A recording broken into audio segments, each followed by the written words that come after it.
Rebonjour à toutes et à tous, bienvenue une nouvelle fois sur le plateau de la CIFAL TV. Depuis le premier jour du salon, on vous a habitué à des communications, des symposiums bien sûr, en relation avec le secteur pharmaceutique. C'est ce qu'il y a de plus normal, de plus logique dans un salon comme le CIFAL.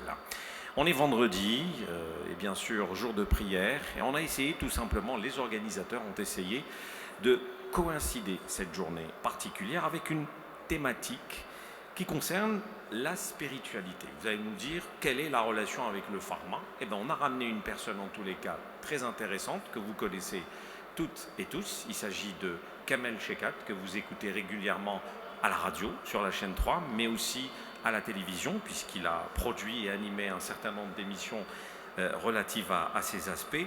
La thématique est intitulée « La place du spirituel dans le maintien du lien social en temps de crise ». Nous parlons bien entendu de la crise sanitaire Covid-19.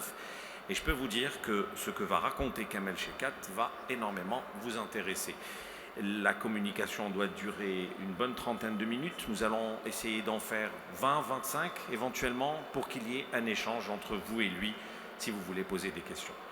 Kamel Chekat, tfaddal, marhaba bik. السلام عليكم ورحمة الله بسم الله والحمد لله والصلاة والسلام على رسول الله وعلى آله وصحبه ومن والاه وبعد أيها الملأ الكريم السلام عليكم ورحمة الله وبركاته. Avant de commencer, je voudrais rebondir sur ce qu'a dit Ahmed.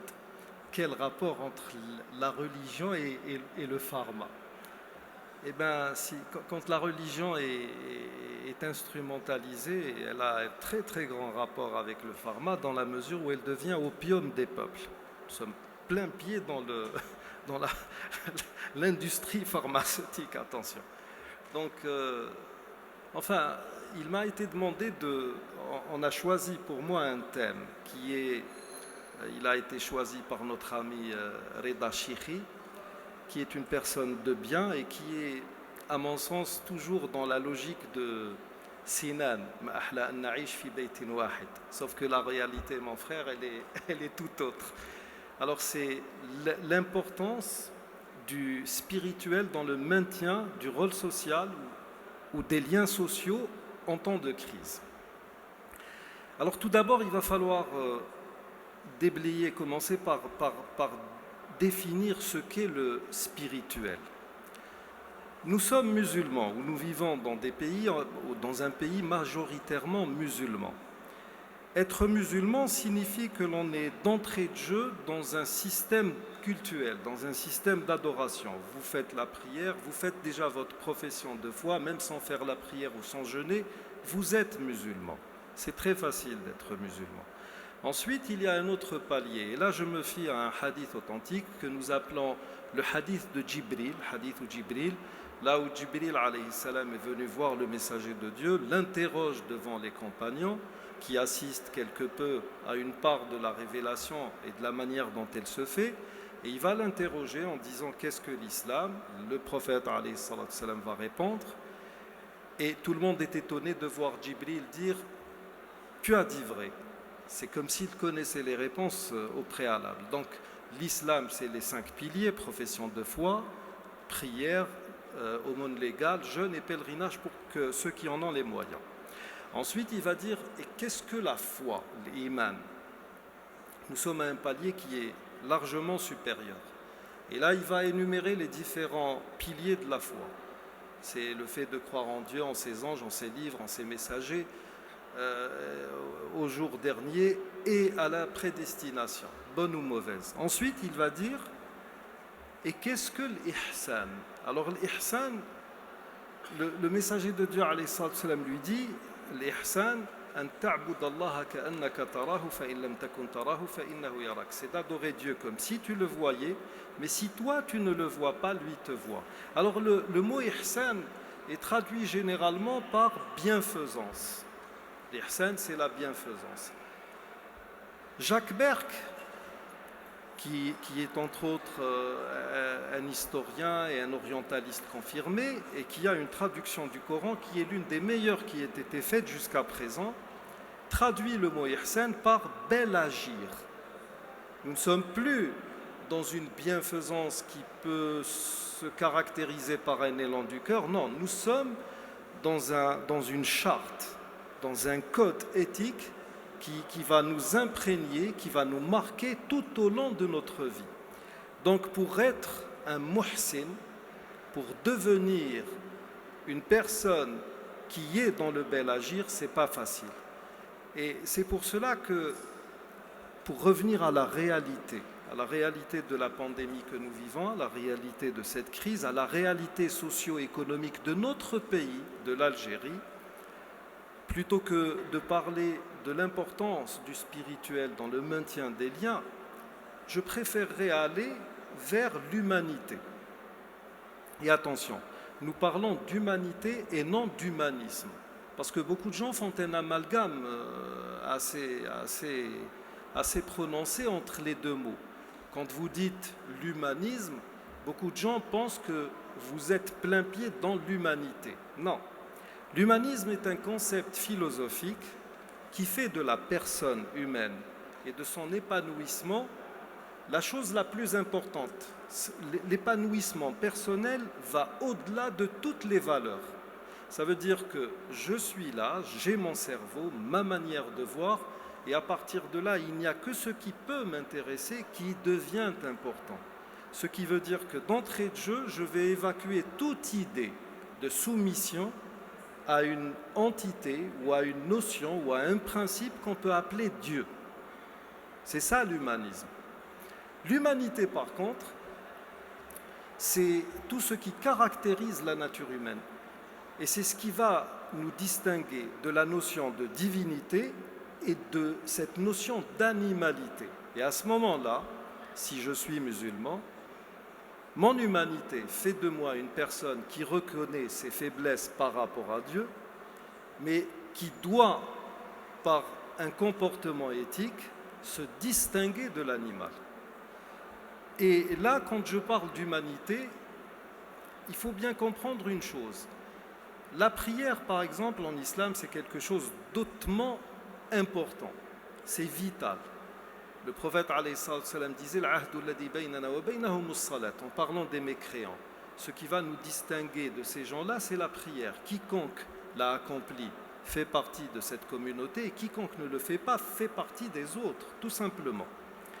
Mais cette prière, quand vous lisez le Coran, Dieu va vous dire Inna salata tanha anil fahsha'i wal munkar. Ça veut dire qu'il y a une vocation derrière cet acte cultuel.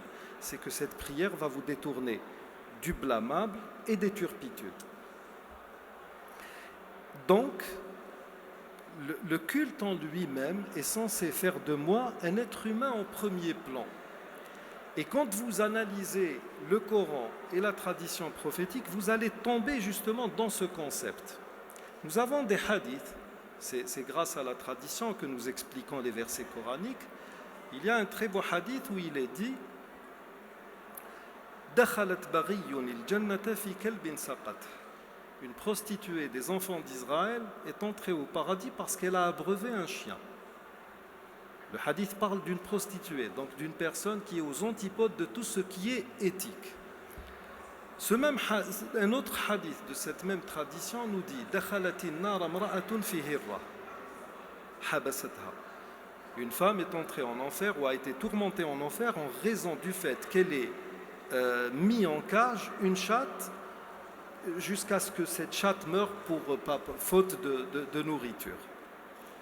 Et donc, je suis là dans une vision ou dans un enseignement qui me dit que voilà, tu peux prier, tu peux jeûner, tu peux faire tous les actes, accomplir tous les actes cultuels que tu veux, mais s'il n'y a pas cette pointe d'humanité, cette chose qui fait de toi quelqu'un qui mérite ce titre d'être humain, tu n'as absolument rien fait. Et donc, c'est à partir justement de cet élan d'humanité que nous pouvons régler un certain nombre de choses, et non par le culte ou la spiritualité elle-même. Il est vrai que la spiritualité, c'est quelque chose de voulu, de souhaité par Dieu, sauf qu'il n'est pas aisé à tout le monde d'être dans la spiritualité. Nous pouvons tous être religieux, mais nous ne pouvons pas tous être spirituels, ça n'est pas possible. C'est un degré qui nécessite tout un travail, c'est un degré qui se cultive. Et là, je voudrais revenir à un autre hadith qui est tout aussi important et que tout le monde connaît pratiquement.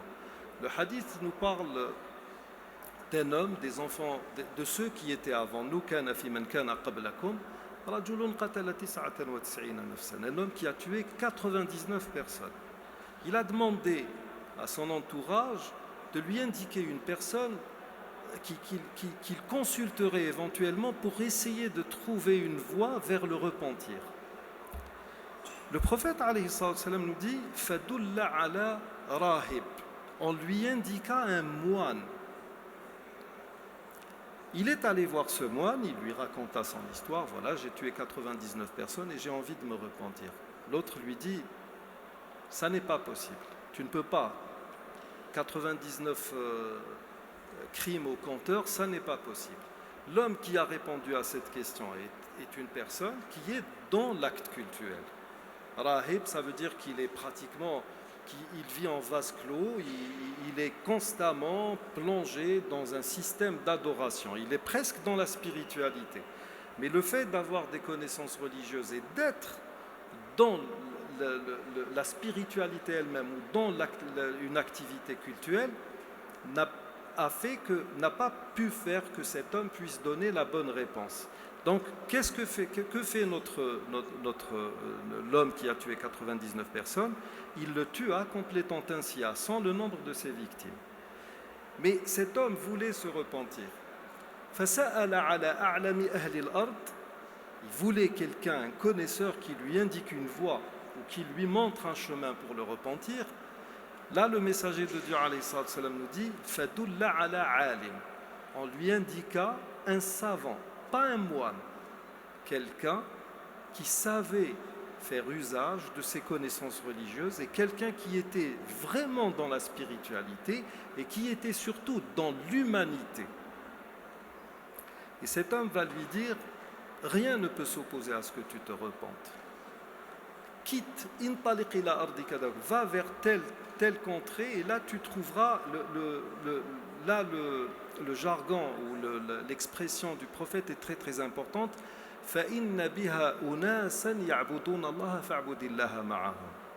Tu trouveras là-bas, il n'a pas dit des gens vertueux, des pieux, Sullah. Non, ça veut dire qu'ils avaient un système religieux auquel ils étaient conformes, mais ils étaient surtout des gens qui étaient dans une sorte de normalité qui faisait d'eux des êtres humains.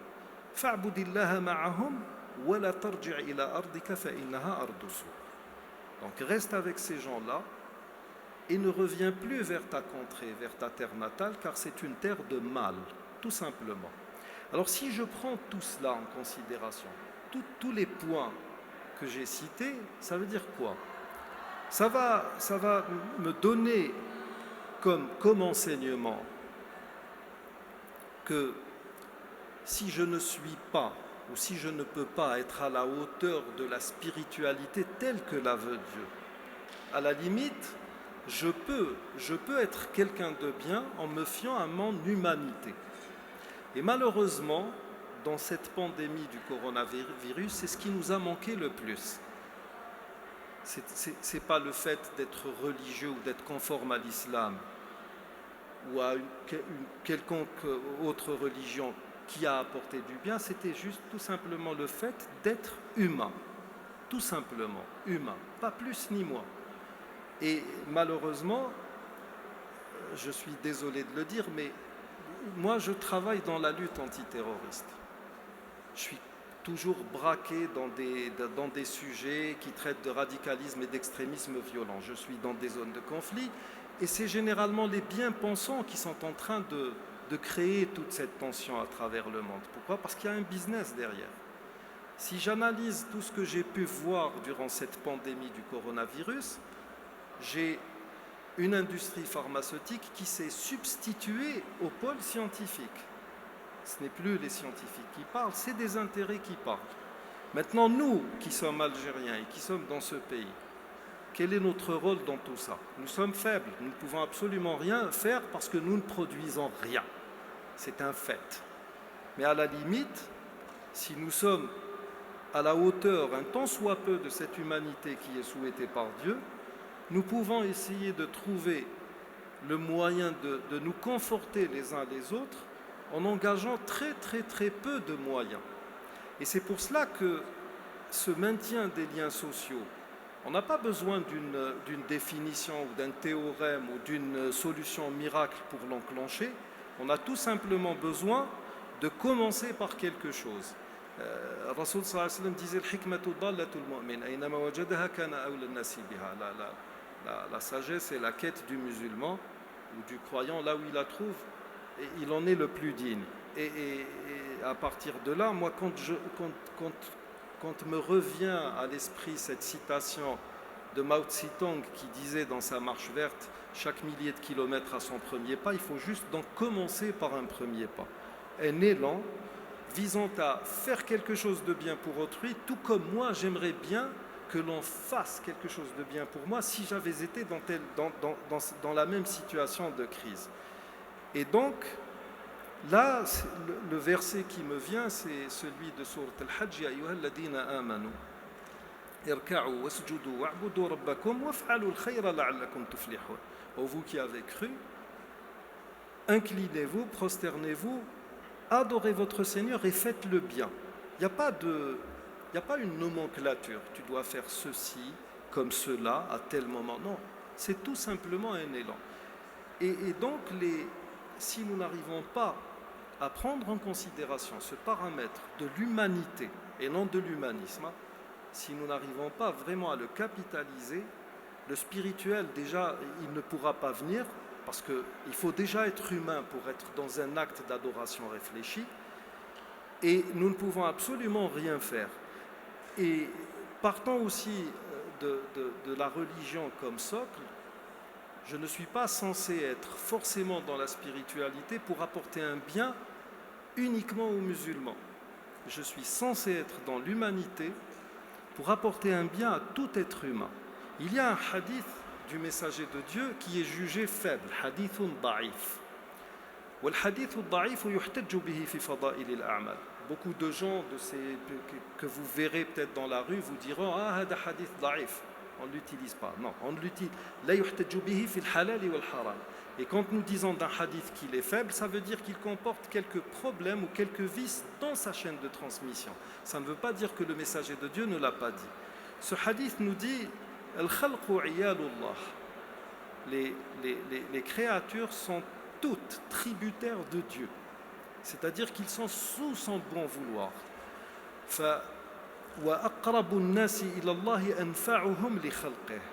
Le plus proche auprès de Dieu est celui qui est le plus utile à ses créatures. Et c'est sur cette base, justement, qu'il va falloir essayer de travailler. Il va falloir essayer de trouver un système. Pour vous qui êtes pharmacien, par exemple, vous avez été dans les premières lignes pendant cette pandémie. Comment essayer de capitaliser tout cela pour essayer d'apporter un bien en dépit de tout ce qui se dit actuellement et ce qui se dira sur l'industrie pharmaceutique. Attention. Donc, je suis dans un domaine que je vais mettre à profit sur un plan purement humain. Et ça, c'est faisable.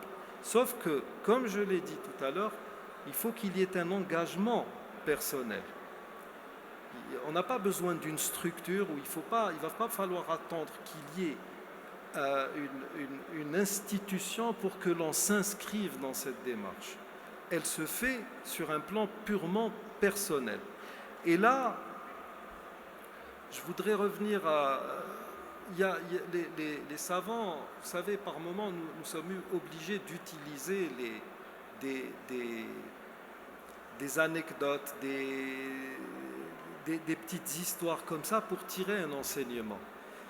Je terminerai d'ailleurs par ça. À l'heure actuelle, il va falloir se poser les bonnes questions. Est-ce à cette vie que je vis d'être à la hauteur pour que je devienne être humain, ou est-ce à moi de me rehausser pour devenir un être humain? Et nos savants racontent l'histoire d'une fourmi qui vaquait dans le désert. elle était en train d'essayer de trouver quelques subsistances et elle voit un chameau qui évolue dans le désert avec une fluidité terrible. كما نقولوا حنا بالدارجه ضربت فيه عشقه. Point barre. Elle était amoureuse, c'est bon. Celui-là, c'est mon homme. Elle va vers le chameau. Elle s'introduit, enfin, elle se présente. Voilà, je suis une fourmi, je suis travailleuse, je suis de bonne famille. Je suis. Et elle lui propose le mariage. Le chameau était estomaqué. Non mais qu'est-ce qu'elle a? Elle va me proposer le mariage. Elle lui dit, écoute, je t'invite chez moi, je suis une fée du logis et un cordon bleu. Je t'invite à déjeuner chez moi, tu viens, tu déjeunes, tu vois de tes propres yeux et tu prends ta décision. Ça ne t'engage en rien. Le chameau la suit. Elle arrive devant son minuscule trou, ce qui faisait office de pas de porte chez elle. Elle lui dit, mais entre donc. Et le chameau lui dit, écoute ma belle, soit tu me trouves une maison à ma taille, soit tu te trouves un mari à ta taille. Il va falloir faire un choix. Et c'est Ibn al-Qayyim, quand il cite cette histoire, il dit, beaucoup de gens adorent Dieu, non pas à la hauteur qui lui sied, mais à leur propre hauteur. Et à ce moment-là, il va falloir faire un choix. Soit vous vous rehaussez à la hauteur de Dieu, soit vous vous trouvez une religion ou un Dieu à la hauteur de vos ambitions et de vos capacités. Et il en est de même pour la vie de tous les jours. Soit nous inscrivons tous dans une charte qui fait de nous des gens qui méritent leur titre d'être humain, soit chacun de nous va configurer l'humanité à la hauteur de ses ambitions, de son utilité, de ses besoins, etc. Et je terminerai par cela. Donc, le spirituel, oui, mais surtout l'humanité dans le maintien des liens sociaux. Juste pour recadrer notre ami Reda Chikhi. Merci.